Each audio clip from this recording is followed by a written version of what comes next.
noite como profetas do Senhor, como profetas de Deus, para dizer a cada um de vocês que estão aqui que o princípio das boas novas de Deus na sua vida chegará hoje ao seu encontro.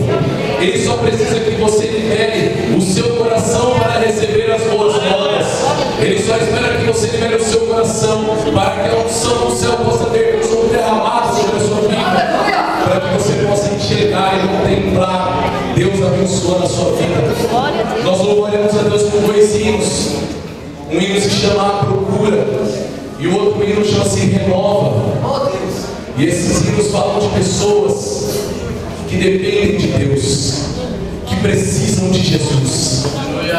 Quantos de nós aqui, quando estamos passando pelo vale da tribulação e Deus está em silêncio para conosco, e você pede: Senhor, eu uso um vaso para falar comigo, Senhor, fala comigo na palavra, Senhor, fala comigo no louvor, e você fala: Senhor, eu não escutei a tua voz. Você entra no culto, se alegra, sai feliz, mas volta para casa: Senhor, eu não consegui ouvir tu falar.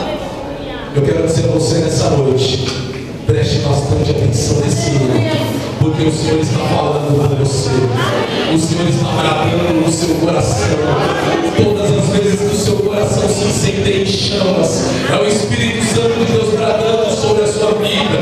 Você está procurando um Deus vivo, um Deus verdadeiro, e esse Deus vivo ele já se encontra em você, porque a palavra nos garante que somos templos do Espírito Santo, e se nós somos templos do Espírito Santo, o Consolador que nos foi prometido habita em meu e no seu coração.